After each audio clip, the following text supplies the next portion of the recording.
अस्सलाम वालेकुम नाज़रीन, आप देख रहे हैं आवाज़ और मैं हूं शहजाद इकबाल। पाकिस्तान के साबिक सदर और साबिक आर्मी चीफ परवेज मुशर्रफ साहब ने पिछले चंद दिनों में कुछ ऐसे बयानात दिए हैं जिससे पाकिस्तान में एक नई बहस छिड़ गई और कई सवालात ने जन्म लिया है। तो इस प्रोग्राम में हम इन सवालात को तो उठाएंगे और साथ ही साथ जो पाकिस्तान का सियासी माहौल है उस पर भी बात करेंगे। ऑल पाकिस्तान मुस्लिम लीग का क्या फ्यूचर है, क्या परवेज मुशर्रफ साहब पाकिस्तान वापस आएंगे या नहीं आएंगे सेहतियाब होने के बाद, इस पर भी बात होगी। और इसके लिए हमें दुबई से ज्वाइन किया है आज जनरल रिटायर्ड परवेज मुशर्रफ साहब ने। बहुत बहुत शुक्रिया मुशर्रफ साहब प्रोग्राम में हमें ज्वाइन करने के लिए। Welcome, thank you. मुशर्रफ साहब, सबसे पहले तो अपनी सेहत के हवाले से बता दीजिए, आपका इलाज गालिबन हुआ है अमेरिका में, बेहतर है आपकी सेहत उस पहले के मुकाबले में जब आप पाकिस्तान थे? जी हाँ, बहुत बेहतर है, बहुत बेहतर है। आपके जाने के वक्त ये क्या सराहियां हो रही थी और अभी भी बहुत सारे लोग हैं ये समझते हैं कि शायद आप अपनी सेहत की वजह से नहीं गए थे, जो केसेस इस वक्त हैं पाकिस्तान की अदालतों में उनका सामना आप नहीं करना चाहते थे इसलिए पाकिस्तान से बाहर चले गए थे। तो मेरे ख्याल से जब आप सेहतियाब हो जाएंगे तो वापस आना इसलिए भी जरूरी है ताकि आप उस तासुर को गलत साबित करें। हाँ, सही बात है। मैं बिल्कुल सेहत के लिए मैं गया हूँ, लेकिन ये केसेस का भी एक पोलिटिसाइज केसेस हैं जिनमें खामखा में मुझे विक्टिमाइज किया जा रहा था और है। तो इसलिए बिल्कुल वो भी देखना है कि वो क्या मुझे अदल और इंसाफ मुझे मिल रहा है या इंसाफ पाकिस्तान में या मुझे मिल ही नहीं सकेगा, ये भी देखना है। मुशर्रफ साहब, लेकिन आपने ये देखा होगा कि हर सियासतदान भी यही कहता है कि मुझ पर सियासी मुकदमात बनाए गए। जो मुकदमात आपके दौर में बने नवाज शरीफ साहब के ऊपर, वो कहते हैं सियासी मुकदमात थे। जो जरदारी साहब पर बने नवाज शरीफ के दौर में, वो कहते हैं ये भी सियासी मुकदमात थे। देखें, सियासी तो होते हैं बिल्कुल, देयर इज़ नो डाउट। जब भी नवाज शरीफ साहब आते थे वो बेनज़ीर के ऊपर सियासी मुकदमात करते थे और बेनज़ीर उनके ऊपर, बिल्कुल ये बात सही है। लेकिन मेरा और उनका फ़र्क कुछ ये है कि उनके जो केसेस उनके ऊपर एक दूसरे के ऊपर वो करते थे, उनकी बुनियाद होती थी, वो रियलिटीज़ भी थी, वो होते भी थे, उनके ऊपर केसेस बनते भी थे। मेरे ऊपर जो है ना वो केसेस कोई नहीं बनते, वो ज़बरदस्ती बनाए जा रहे हैं, कोई ऐसा केस नहीं है, ये फ़र्क है। मुशर्रफ साहब, केस एक और भी है, वो है मोहतरमा बेनज़ीर भुट्टो के कत्ल का केस, जिसमें आपके ऊपर भी मुकदमा चल रहा है। आप नहीं समझते एक बड़ी लीडर का कत्ल हुआ था, तो इस केस में आपके लिए यह जरूरी है कि आप पाकिस्तान की अदालतों में पेश हो और इस केस से अपना नाम क्लियर करवाएं? 100%। वो तो पहले भी मैं इस केस में मैं मेरे ख्याल में 2 या 3 दफ़ा गया हूँ कोर्ट में इसी केस के ऊपर, बेनज़ीर वाले केस के ऊपर। तो इसमें कोई प्रॉब्लम नहीं है मुझे, और मुझ पे कुछ भी चीज़ साबित नहीं ना हुई है अब तक। जितनी भी इन्वेस्टिगेशन हुई है, जिन विटनेसेस ने स्टेटमेंट्स दिए हैं, उस पर कोई भी मेरे ऊपर कोई चीज़ साबित नहीं हुई है। यहाँ तक कि वो अमेरिकन भी एक आ गया था जो झूठ बोल रहा था, उसका भी झूठ साबित हो गया वहाँ कोर्ट में। सब कुछ हो गया हुआ है। ये केसेस तो रेडी फॉर डिसीजन है। जी हाँ, मार्क सीगल की मैं बात कर रहा हूँ। मतलब ये तो फैसले के मुंतज़िर हैं, कोर्ट फैसला दे इनके ऊपर, लेकिन वो उल्टा मुझे बुला रहे हैं। ठीक है, मैं आ जाऊंगा, मैं आना, कोई मुझे आने में प्रॉब्लम नहीं है कोर्ट में आने में, लेकिन फैसला दें भाई, ख़त्म तो करें केस को। क्या जो दहशतगर्दी के बहुत सारे वाकयात हुए हैं उनमें से ये एक वाकया है या इसमें कोई सियासी कुव्वतें भी मुलविस थी?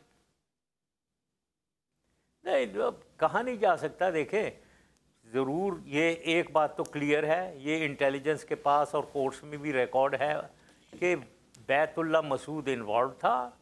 ये तो बिल्कुल 100% है, इसका तो पूरा प्रूफ है कि वो जिन्होंने वो फायरिंग की, बॉम्ब ब्लास्ट किया है, वो उसके लोग थे। नाउ सवाल ये है कि उसके पीछे कोई था या नहीं था, इसका सवाल है। अब वो इन्वेस्टिगेट करें। देखें, 2-3 चीज़ें जो बिल्कुल बात ही नहीं हो रही है, जैसी, इसीलिए मैं कहता हूँ ना पॉलिटिसाइज्ड केसेस हैं। एक तो 1.5-2 साल बाद शुरू हुआ, जब मैं बाहर चला गया था मेरे जाने के 2 साल बाद, जब मैंने अपनी पार्टी बना ली ना, उसके बाद ये केस शुरू उस वक्त हुआ ना। अब ये बताया मुझे कि ये जो बेनज़ीर को टेलीफोन कॉलें आई हैं जब वो गाड़ी में थी, जिसमें उनको उसके बाद उन टेलीफोन कॉलों के बाद वो ऊपर गई हैं, बाहर निकली हैं हैच में से। वो टेलीफोन कॉलें कौन कर रहा था? वो टेलीफोन जो है जिसके ऊपर कॉलें आ रही थी, वो टेलीफोन कोई 1.5 साल के लिए गायब था, मिल ही नहीं रहा था, बाद में मिल गया ना। ये कौन, कोई कोर्ट्स में पूछा जा रहा है कि भाई ये क्या चक्कर है, क्या चक्कर है किसने कहा ये, और वो टेलीफोन कैसे निकल गया था, गायब हो गया था, और फिर ये रहमान मलिक साहब कैसे उधर से एकदम से चले गए थे। तो इन चीज़ों की बातें हैं जो इन्वेस्टिगेट करें, मालूम तो करें जी। आपका कहने का मतलब ये है कि इसका दायरा बढ़ाकर रहमान मलिक और पीपल्स पार्टी को भी जो है शामिल तफ्तीश करना चाहिए। बिल्कुल, ये मालूम करना चाहिए इसके बारे में कि क्यों, सबसे बड़ा बेनिफिशियरी कौन है उनके मारे जाने से, इसको इन्वेस्टिगेट आपके ख्याल में कौन है सबसे बड़ा beneficiary? Who is the back में? देखें, ये एक वो केस है, एक सब जुडिस केस है, इस पे मैं नाम वाम नहीं लेना चाहता हूँ, लेकिन आप हर आदमी, लेकिन आपके काउंसिल ने या जब आप इस केस में पेश हुए तो आपने अदालत को बताया कि आप बेनिफिशियरी को देखें कि सबसे ज्यादा इसका फायदा किसको हुआ है, ये आपने आर्गुमेंट दिए हैं वहां पर? क्या कि मेरे जो लॉयर्स हैं उन्होंने कहा था। जी हाँ, जरदारी साहब ने आपके हवाले से बात कही थी, साबिक सदर पाकिस्तान। मैं ये सुनवा देता हूं, उसके बाद इसको रिस्पॉन्ड कर देगा प्लीज। मुझे पता है कि मुल्क को कितना खतरा है, मुशर्रफ को नहीं पता। अगर उसको पता होता तो वो ऐसी बातें नहीं करता जो उसने की। मैं 5 साल उसकी जेल में था, मगर वो इतना बहादुर कमांडो 3 महीने भी जेल रहने के लिए तैयार नहीं। फरमा रहे थे जरदारी साहब, मैं 5 साल जेल में रहा हूं और मुशर्रफ साहब एक कमांडो थे, लेकिन वो 3 महीने जेल में नहीं रह सके। मेरे ऊपर केस ही नहीं था, इनके पास तो 1000 केसेस थे, और वो केसेस अनफॉर्चुनेटली क्या, और 5 साल जेल वेल में रहा, ज़्यादा अस्पताल बताना में गुजार रहा था ये आदमी। और ये जिस तरीके से मेरा नाम ले रहा है वगैरह, बदतमीज़ी, ये मैं टॉलरेट नहीं करता हूँ इस किस्म के नॉनसेंस। ये आदमी जो है, ये चोर और ये डाकू जो है, ये मेरे बारे में ये बातें कर रहा है, इसकी ये हिम्मत है। एक अभी आपने रिसेंट देखा होगा, फाइनेंस सेक्रेटरी थे बलूचिस्तान के रईसानी साहब, बड़ा पैसा उनके घर से निकला, कोई 3 अरब रुपए से ज्यादा की उनके ऊपर इल्जाम है करप्शन का, और वो सारी चीजें जो है नैब को मिल भी गई हैं। इसके बाद प्ली बार्गेन हो गया, वॉलंटरी रिटर्न उन्होंने कहा कि हम दे देंगे, और उसके बाद आपको पता है कि वो उनको सजा नहीं होगी। अब जब भी इस कानून के हवाले से बात की जाती है तो नाम आता है आपका कि ये नैब का कानून जो है वो आपके दौर में बना था, और आप हर टीवी शो पे ये कहते हैं कि मैं जमहूरियत का हामी हूं, लेकिन जमहूरियत में चेक एंड बैलेंस होना चाहिए, एहतसाब होना चाहिए। तो सर, जब आपके पास मौका था कि एक अच्छा कानून बनाए, तो उस वक्त नैब का एक ऐसा कानून बनाया गया जिसमें कोई भी शख्स कोई जुर्म करे, करप्शन करे, बाद में आके वो कहे कि मैं ये पैसा वापस करना चाहता हूं, मुझे माफ कर दिया जाए। ये कानून क्यों बनाया गया था मुशर्रफ साहब? देखें, कानून बनाए जाते हैं, कानून बनाने वाले एक से एक अच्छे लोग अवेलेबल हैं, कानून एक से एक अच्छा बन जाता है। इम्प्लीमेंटेशन की प्रॉब्लम्स होती हैं पाकिस्तान में कानून की इम्प्लीमेंटेशन नहीं होती है। तो हमारे ज़माने में कानून किसी वजह से एक माहौल में एक कानून बनाया जाता है, उस वक्त के लिहाज से उस वक्त सूरत हाल ये थी 99 में जब ये कानून बना नैब का, कि हमारी ट्रेजरी में $400 मिलियन थे, आधा अरब डॉलर भी नहीं था, 1 हफ्ते के इंपोर्ट के बराबर। जबकि एक बैलेंस मुल्क हो तो उसके पास कम से कम 6 महीने के इंपोर्ट की कैपेबिलिटी होनी चाहिए उसकी फॉरेन एक्सचेंज रिजर्व में। हमारे पास 1 हफ्ते की थी, हम टेक्निकली डिफॉल्टेड कंट्री थे, ये हमारी सूरत हाल थी। तो पहला काम जो था, इकॉनमी को ठीक करो। इकॉनमी जब तक ठीक नहीं होगी कुछ नहीं हो सकता। तो इस कानून के जरिए आप मईशत को बेहतर करने का सोच रहे थे? जाहिर है, कानून को, उस कानून में इकॉनमी को हमने भी बेहतर करना था।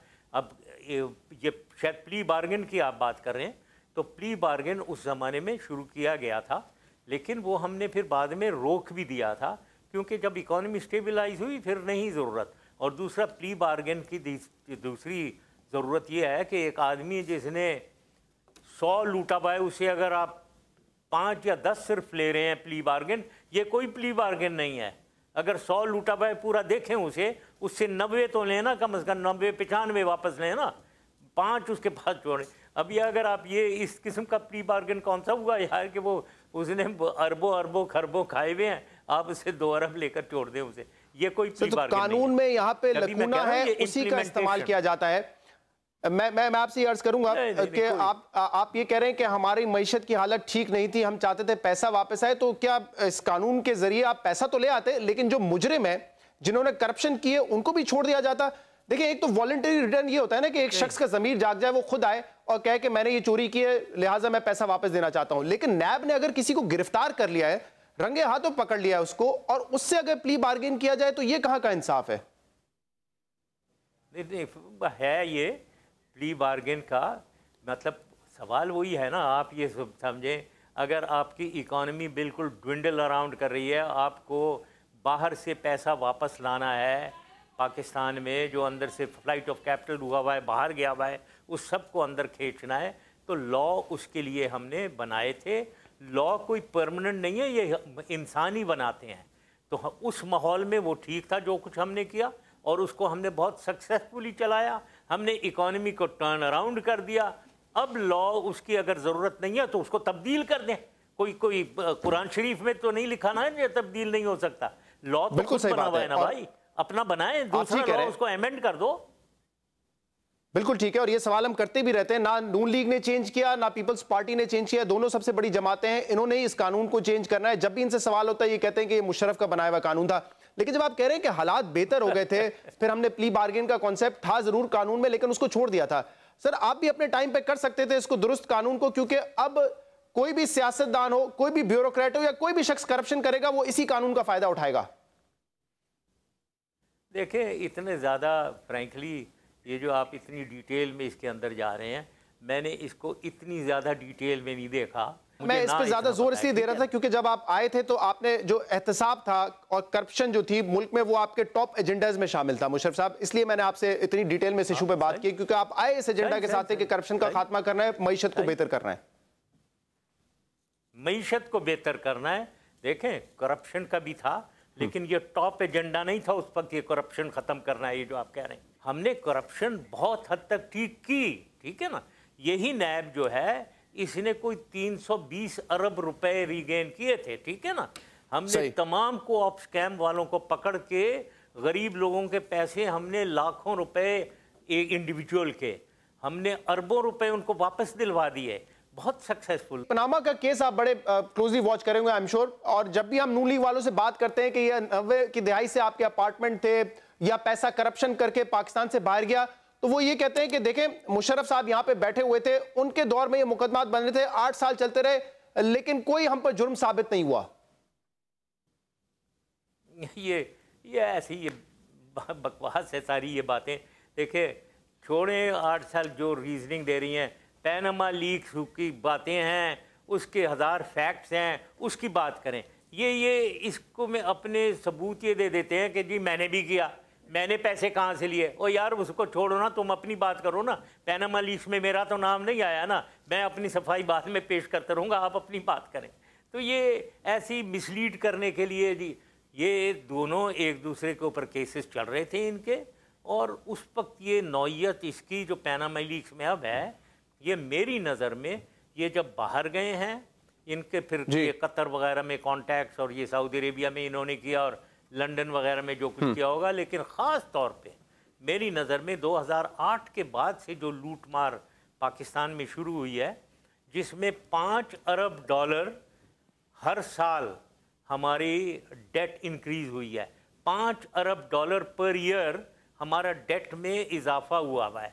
अब $5 अरब कहाँ खर्च हुआ है आप सोचें हर साल। अब ये पैसा है जो हायर अप, जो ये एलिट्स जो है ना, पॉलिटिकल एलिट्स, ब्यूरोक्रेटिक एलिट्स, इन सबों ने अपना मिल मिलाकर गबन किया है। मुझे एक ब्रेक लेना है मुशर्रफ साहब, इसके बाद मैं उन बयानात पर भी बात करूंगा जो आपने दिए, और यहां पर एक तूफान खड़ा हो गया और उस पर बड़ी बहस होती रही है। मैं आपसे पूछूंगा उन बयानात के हवाले से एक ब्रेक के बाद।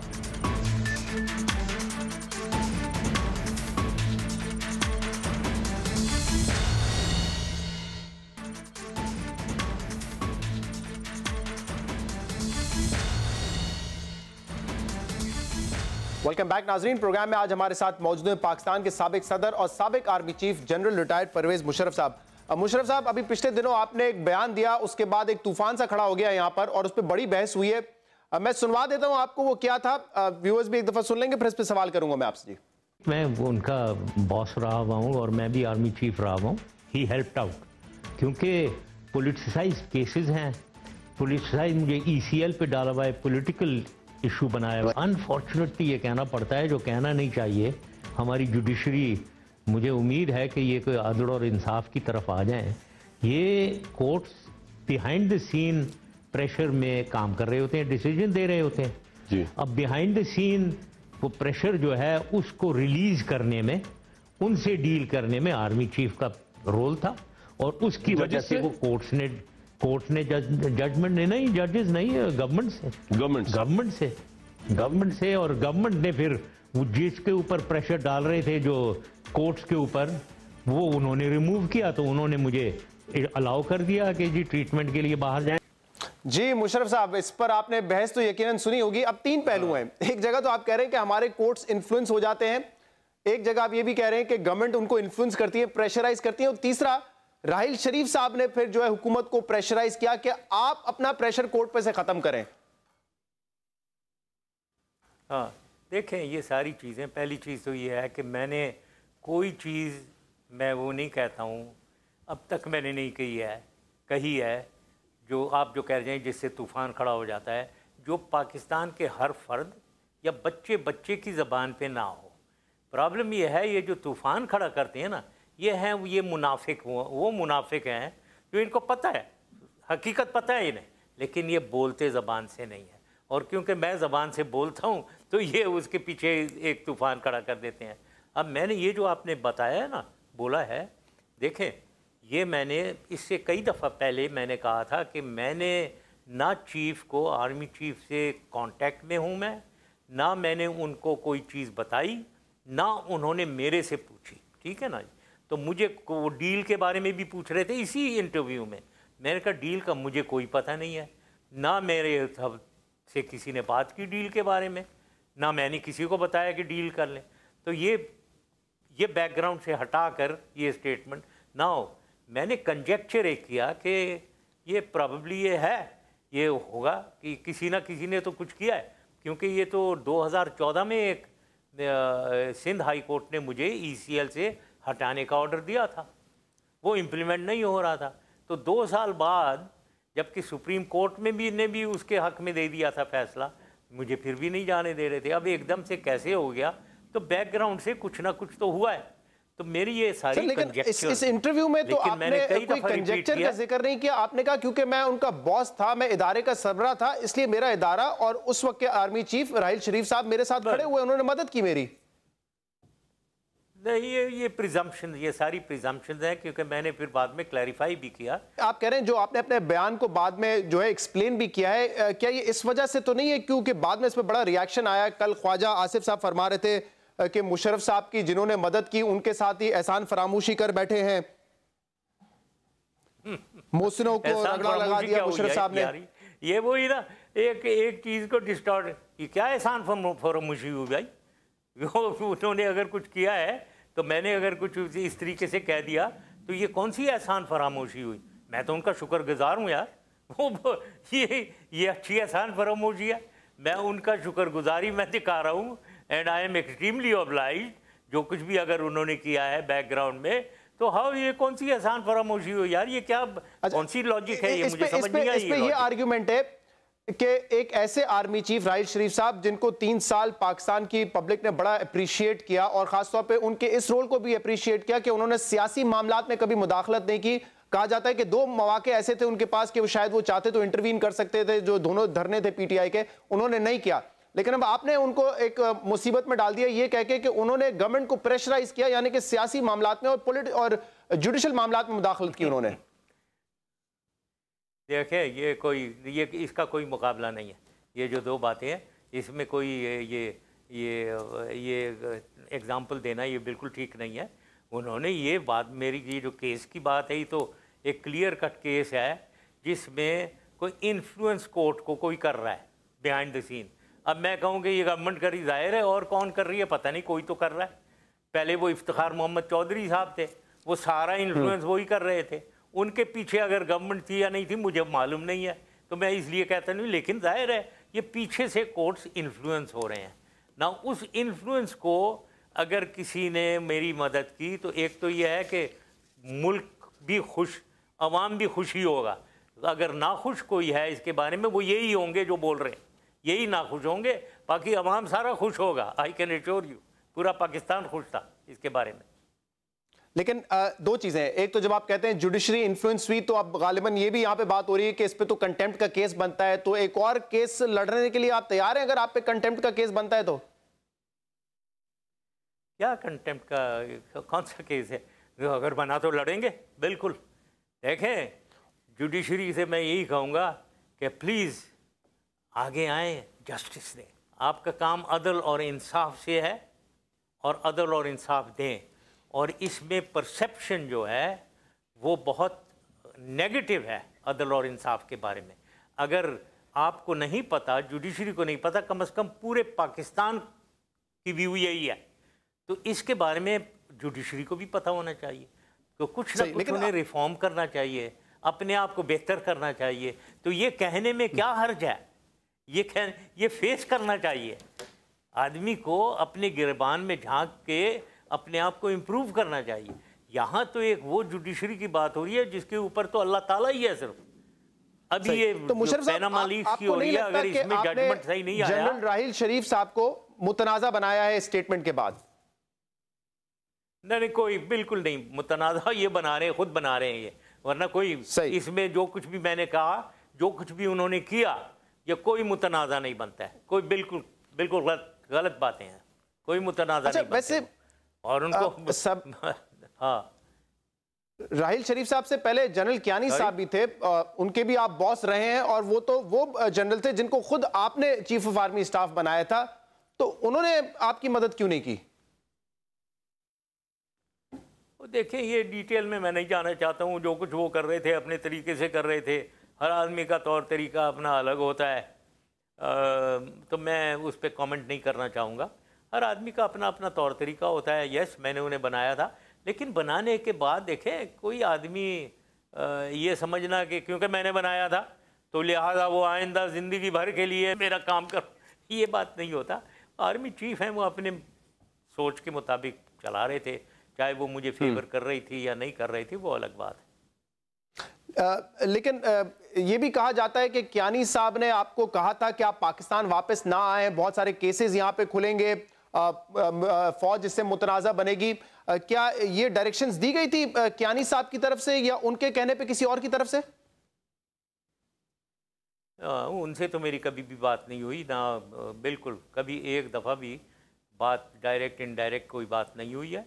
लेकिन बहुत लोग कहते थे ये बातें जो हैं। वैसे आप समझते हैं कि हुकूमत और नवाज शरीफ साहब की हुकूमत वाकई इतनी तगड़ी हो गई थी कि एक तरफ तो वो जुडिशरी को प्रेशराइज कर रहे थे और दूसरी तरफ वो टक्कर ले रहे थे एक पावरफुल इदारे से, एक साबिक आर्मी चीफ ऑफ स्टाफ के हवाले से केसेस, पॉलिटिकल केसेस थे, आप कह रहे थे, ऊपर से प्रेशराइज भी कर रहे थे। तगड़ी कोई नहीं हुई थी, कमज़ोर तरीन हुकूमत थी। देखें, ये पोलिटिसाइजेशन कोई तगड़ी अगर आप वहाँ इसको कहते हैं, अगर अपने रिश्तेदार, अपने जानने वाले, अपने चेलों को इधर उधर लगा दें और फिर उनसे काम लेना शुरू करें, हर किस्म के गलत काम लेना, तो अगर इसको आप उनकी स्ट्रेंथ समझते हैं, तगड़े हो गए वो, तो फिर यहाँ वाकई में तगड़े हुए भी थे, वरना कोई तगड़े नहीं थे। एक और आपका स्टेटमेंट था, आपने इंटरव्यू में कहा था, ये सुन लीजिए, इसके बाद मैं इस पर आपसे सवाल करूंगा। किंग अब्दुल्ला ने हेल्प किया, जहाँ मैं बैठा हूँ, ये उनका ये लंदन में जो तोहफा है आपके लिए, उनकी वजह से। अच्छा, हाँ, यस इंडीड। तो मतलब ये घर नहीं तोहफे दिए, बट फाइनेंशियल असिस्टेंस बहुत ज़्यादा की उन्होंने। ही ऑलवेज सेड कि आपको मैं अपने छोटे भाई समझता हूँ। अभी आपने देखा होगा, हाल ही में पनामा का जब केस चल रहा है, तो नवाज शरीफ साहब ने अपनी जायदाद को जस्टिफाई करने के लिए कतर का शहजादे का लेटर आ गया, आपसे पूछा जाता है पैसे कहां से, आप कह रहे हैं कि किंग अब्दुल्ला ने दे दिए। देखो शहजाद, ये कंपैरिजन जो है ना, ये सारी ये वो हैं आदमी को बेवकूफ़ बनाने वाली बातें हैं। देखिए, मेरी सबसे बड़ी सफाई, पहली चीज़, 2009 में मैंने पाकिस्तान छोड़ा। जब मैंने पाकिस्तान छोड़ा, मेरे पास $1 का बाहर अकाउंट, चाहे जेनीवा में, चाहे ऑफशोर अकाउंट, या दुबई में, या लंदन में, $1 का भी मेरा कोई अकाउंट था ही नहीं। मुझे अगर कोई मेरा अकाउंट पूरी दुनिया में कहीं भी 2009 से पहले बता दे मुझे, तो मैं सब कुछ छोड़ दूंगा, ठीक है। दूसरा, मेरे पास एक प्रॉपर्टी, एक ईंट की प्रॉपर्टी नहीं मेरे पास। कोई मुझे अगर बता दे ये मेरी प्रॉपर्टी 2009 से पहले थी, अब वो भी नहीं थी।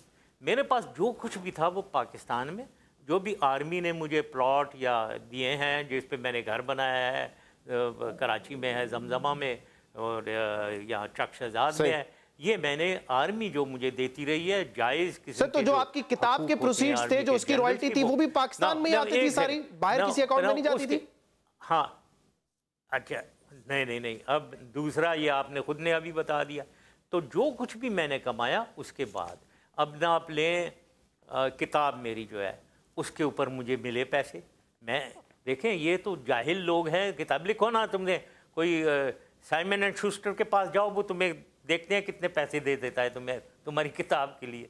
उसने मुझे, बाय द वे आपको मैं बता दूं, मेरा एक ट्रस्ट मैंने खोला था जिस पे मेरा बहुत कोई मेरे सोच थे उस वक्त, जब 1.5 करोड़ रुपए उस ट्रस्ट में अभी पड़ा हुआ है। मैंने वोकेशनल सेंटर्स वगैरह गरीबों के लिए मेरा आइडिया था कुछ, वो 1.5 करोड़ अभी भी पड़ा हुआ है, वो मेरी किताब का है। ठीक है जी, सही। मेरी किताब पे मुझे मिले थे।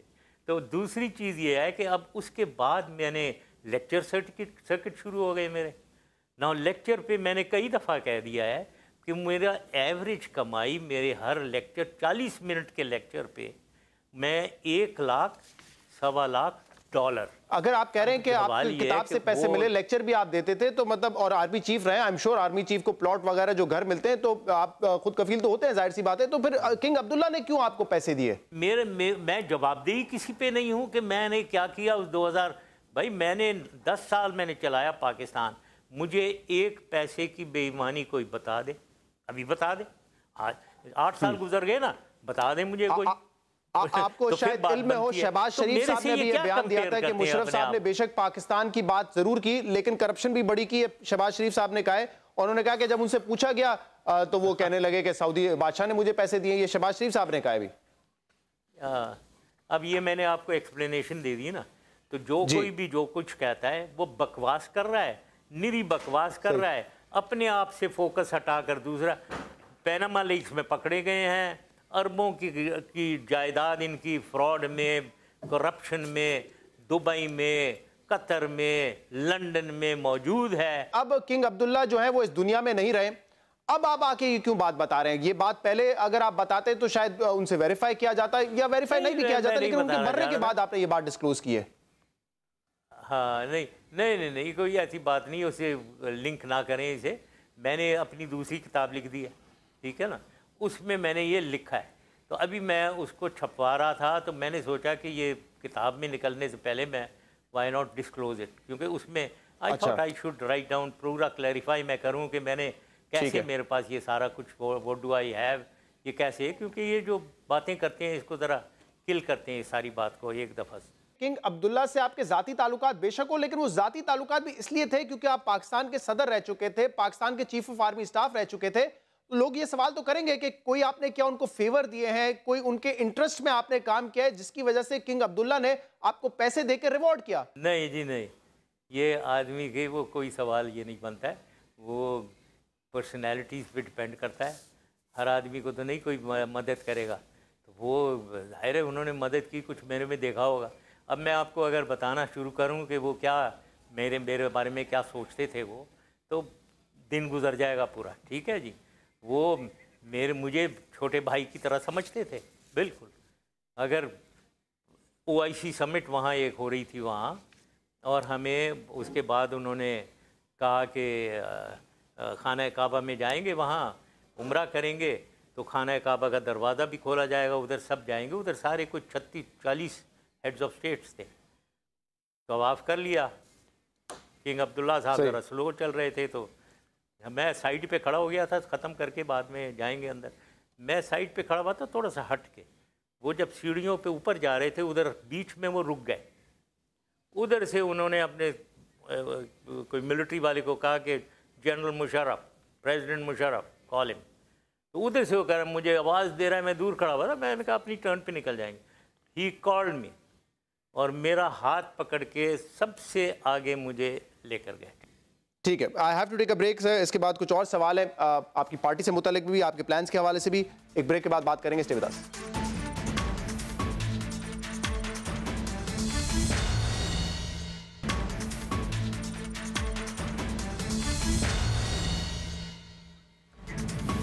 वेलकम बैक नाजरीन। प्रोग्राम में हमारे साथ मौजूद हैं जनरल रिटायर्ड परवेज मुशर्रफ साहब।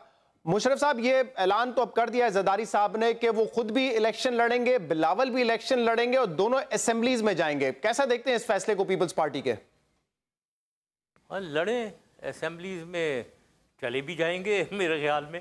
अगर वो जो मैं कहता हूँ कि तीसरा पॉलिटिकल फोर्स नहीं बना तो अल्लाह ही हाफिज़ है पाकिस्तान का। वो PMLN भी जीतेगी, ये लोग भी जीतेंगे, ये भी सिंध में ये असेंबलीज में आएंगे जी। मुबारक हो आपको जी। आप बिलावल साहब भी आ जाएं, जरदारी साहब भी आ जाएं, आए जी, आप सब आए जी, लूटना शुरू करने दोबारा। ये थर्ड फोर्स वाला आप बार बार जिक्र करते रहेंगे पाकिस्तान को चाहिए, और आपने कहा था कि ऑल पाकिस्तान मुस्लिम लीग जो है वो काबिलियत रखती है, लेकिन आपको लगता है कि सियासी तौर पे उतनी पजीराई मिली आपको पाकिस्तान में, और अभी भी वो थर्ड फोर्स आप समझते हैं कि ऑल पाकिस्तान मुस्लिम लीग बन सकती है? नहीं नहीं नहीं नहीं, ऑल पाकिस्तान मुस्लिम लीग, देखें, एक आइडिया चाहिए होता है थर्ड फोर्स बनाने में। आइडिया चाहिए होता है, एक विजन चाहिए होती है, ठीक है ना। ऐसे नहीं बनेगी, एक कंबाइन करके फोर्स बनेगी। इस वक्त जो सूरत हाल है जिसमें सारी डिस्क्रेडिट हुई हुई पार्टीज़ हैं, इसमें एक वैक्यूम, सिंध में भी वैक्यूम है, पंजाब में भी पॉसिबिलिटीज़ हैं। तो इसको एक्सप्लोर करना और किस तरीके से ये बनेगी, ये कॉम्बिनेशन से बनेगी। सिर्फ APML को मैं कहूँ कि APML को इतना मैं कर दूंगा कि सब आकर APML में ज्वाइन कर जाएंगे, ये बात नहीं होगी।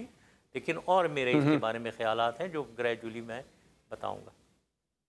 सही। तो क्या यही ख्यालात है जिसकी वजह से आपने ख्वाजा एजाज साहब को कहा कि आप आएँ और मुझसे मुलाकात करें, कुछ डिस्कस करना चाहते हैं आप पाकिस्तान की सियासत के हवाले से, और इसके बाद ये खबरें भी उड़ी कि शायद MQM के जो तमाम धड़े हैं उनको आप लीड करेंगे? नहीं, मैंने इजहार साहब को बिल्कुल नहीं बुलाया था। ये आपको जिस किसी ने बताया वो गलत बताया है। बिल्कुल मैंने नहीं उन्हें बुलाया। मुशर्रफ साहब, आपने नहीं बुलाया था इजहार साहब को? नहीं, वो खुद आए। अच्छा, मैंने खुद इंटरव्यू किया है इजहार साहब को, और ये सुन लीजिए वो क्या कह रहे थे। उन्होंने तो बार बार ये दोहराया कि आपने बेहद इसरार किया था कि आप आए और हमसे मुलाकात करें। सुने से प्लीज। मैं आपको बड़ा वाज़ेह तौर पे कह रहा हूँ। पहली चीज़ तो मैं MQM पाकिस्तान कोई मशवरा लेके नहीं गई। MQM पाकिस्तान उनकी दावत पर गई और मैं अपनी ज़ाती दौरे पे था। वहाँ से हमसे रब्ता किया गया, वो हमसे मिलना चाह रहे थे और वहीं से कई बार ये मुलाकात की ख्वाहिश जाहिर की गई। जी, आपने सुना ख्वाजा एजाज साहब कहते हैं मैं ज़ाती दौरे पे था, हमें बार बार दावत दी गई, उनकी ख्वाहिश में मुलाकात हुई है। मतलब देखे, अब ये खामखा कि मैं आप ये टेलीविजन के ऊपर लोगों को लड़वाते हैं कि वो उसने ये कहा, आपने मैंने जो कहा वो फाइनल है। सर देखिए, फैक्चुअल बात है, जिस शख्स की आपसे मुलाकात हुई है वो ये स्टेटमेंट दे रहा है। अब आप उसको मान लें, उनको मान लें या मुझे मान लें, ये आपकी मर्जी है, ठीक है ना। ये मैं इस पे कोई कमेंट नहीं करना चाहता हूँ, लेकिन ये इतना मैं थोड़ी सी और वजाहत कर दूँ, ये कि मैं मिलना ही नहीं चाहता था। नहीं, जब मुझे वो मिलना चाह रहे थे तो मैंने बिल्कुल कहा आए ज़रूर मिलें आप। मैंने भी ख्वाहिश बिल्कुल जाहिर की। लेकिन कोई ऐसा प्लान वहां पे नहीं डिस्कस हुआ कि आप लीड करें आके MQM पाकिस्तान को या तमाम धड़ों को APML के अंडर ले आए या किसी और नाम से इत्तेहाद कायम करें? ऐसी कोई चीज़ नहीं है। देखें, मैं MQM को अगर आकर मैं लीड करूं, मैं एक नेशनल लेवल का आदमी हूं, ठीक है ना जी। अगर मेरी मर्ज़ी ये बिल्कुल नहीं है कि मैं MQM को लीड करके मैं MNA या सेनेटर बनकर असेंबली में आकर बैठ जाऊं। ये बिल्कुल मैं हरगिज़ ना मैंने कभी है सोचा है, ना मैं कभी करूँगा, ठीक है ना जी। बिल्कुल ये पॉसिबल ही नहीं है कि मैं अपने आप को लोअर करके एक ethnic entity confined to Karachi, Hyderabad, वो मैं बना दूँ अपने आप को। ये कहाँ का सेंस है भाई? मैं इतना बेवकूफ़ नहीं हूँ, ठीक है ना। कारगिल जो इशू था उसके हवाले से भी कमीशन बनना चाहिए, रिपोर्ट सामने आनी चाहिए, क्योंकि एक आपका सच है, आप कहते हैं कि नवाज शरीफ को नॉलेज में था कि कारगिल हुआ। नवाज शरीफ साहब कहते हैं ना मुझे पता था, ना कोर कमांडर को पता था, ना आर्मी चीफ को पता था, ना एडमिरल बुखारी को पता था। तो इस पर एक रिपोर्ट बननी चाहिए। आप इत्तेफाक करते हैं कि वंस फॉर ऑल ये मैटर क्लोज होना चाहिए और हकीकत सामने आनी चाहिए? बिल्कुल बनाएं, कमीशन बनाएं और करें, लेकिन एट द सेम टाइम मैं ये भी कहना चाहता हूँ कि देखें, एक ऑपरेशन हुआ है जिसमें हमने इंडिया को पहली दफ़ा क्योंकि इससे पहले तो इंडिया ने हमें ईस्ट पाकिस्तान में हमें आधा कर दिया, टुकड़ा कर दिया जी। सियाचिन में घुस आए, अभी तक बैठे में हैं, उधर कब्जा कर लिया। पहली दफ़ा हमने उनको गले से पकड़ लिया अंदर जाकर, ठीक है, अब उसको वो तो रो रहे हैं, उन्होंने तो कोर्ट मार्शल किए हैं, अपने जनरल्स को कोर्ट मार्शल किया, ये आपको पता है वहाँ इंडिया में। जी बिल्कुल, वहाँ पे रिपोर्ट बनी थी, बाकायदा इस पे कमीशन बैठा था। राइट, ये हमने किया है। अब उसको क्यों यार छोटा दिखाते हो? आपके ख्याल में क्या नवाज शरीफ साहब इतने ताकतवर थे कि एक तरफ मिलिट्री सक्सेस हो रहा है कारगिल में और उन्होंने पॉलिटिकल कॉम्प्रोमाइज कर लिया, जैसे आप कहते हैं कि वो सियासी कॉम्प्रोमाइज करके आ गए? क्या एक वजीर आजम बेशक एक बड़ी पोजीशन है, क्या वो ये सियासी कॉम्प्रोमाइज कर सकता है एक बिग फोर्स मिलिट्री के सामने? मतलब क्यों नहीं, क्यों नहीं कर सकते वो? मतलब प्राइम मिनिस्टर तो वो ही है, वो मैं तो प्राइम मिनिस्टर नहीं हूँ। हम ये आज भी एक्सपेक्ट कर सकते हैं कि जो एलओसी पे हालात हैं, जो क्रॉस बॉर्डर फायरिंग होती रहती है, तो नवाज शरीफ जाके पॉलिटिकल कॉम्प्रोमाइज करें, फौज को कोई एतराज नहीं होगा उस पर? कोई मुजाहमत का सामना नहीं करना पड़ेगा नवाज शरीफ साहब को? फौज गवर्नमेंट चला रही है, प्राइम मिनिस्टर चला रहे हैं, फौज नहीं चलाती है, there is no doubt in my mind. फौज जाकर बात जरूर करेगी कि ये आप गलत कर रहे हैं, अपनी ओपिनियन जरूर देगी, लेकिन फाइनल डिसीजन तो इन्हीं का है। ठीक है मुशर्रफ साहब, थैंक यू वेरी मच, आपने वक्त दिया, thank you very much for being on the show. Musharraf साहब हमारे साथ प्रोग्राम में मौजूद थे, इस प्रोग्राम का फीडबैक आप हमें दे सकते हैं हमारे सोशल मीडिया पर। इजाजत दीजिए, अल्लाह हाफिज़।